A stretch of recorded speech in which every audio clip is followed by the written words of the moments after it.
അങ്ങനെ ഞങ്ങൾ ഒരു ഫംഗ്ഷന് പോകുന്ന വഴിയാണ്.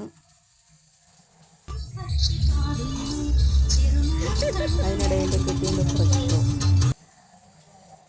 തടിക്കാട് വഴിയാണ് ഞങ്ങൾ പോയത്. തടിക്കാട് അടുക്കളമൂല ആ ഭാഗം. നല്ല രസമായിരുന്നു ഗൈസ് ആ ഏരിയ കാണാൻ.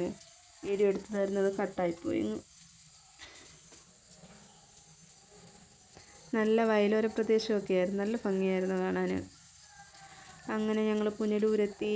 പുനലൂർ ഓഡിറ്റോറിയത്തിൽ എത്തി.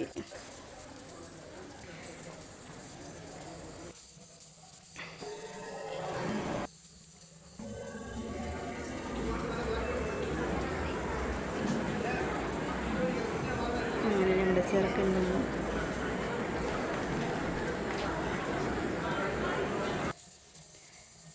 എൻ്റെ കസിൻ്റെ മാരേജല്ല, വളയിടിയിലായിരുന്നു. അതിൻ്റെ ഫങ്ഷനായിരുന്നു.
അങ്ങനെ നാട്ടിൽ പെണ്ണ് ഒരുങ്ങിയൊക്കെ വന്നു.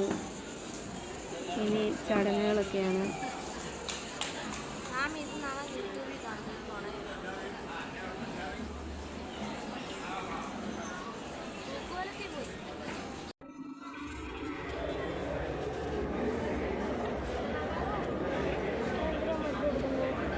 ചെയ്തു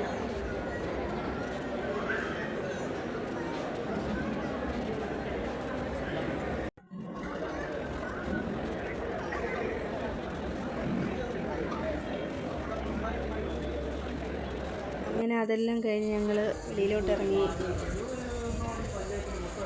ഫുഡ് കഴിക്കണം.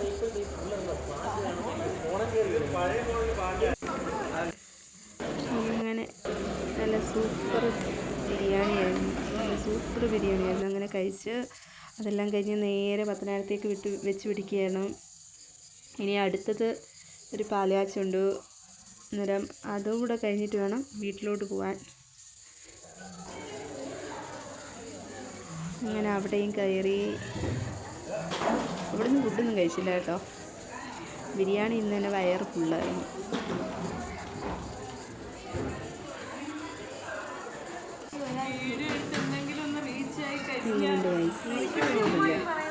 കണ്ടോണേ മാഷാഅല്ലാഹ്.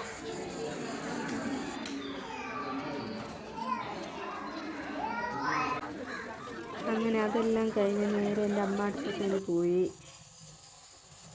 അവിടുന്ന് തിരിച്ച് എൻ്റെ അത്താടെ ഖബറടത്തൊക്കെ ഒന്ന് പോയി. യാസീനൊക്കെ ഓതി തിരിച്ച് വീട്ടിലോട്ട് പോവാണ്.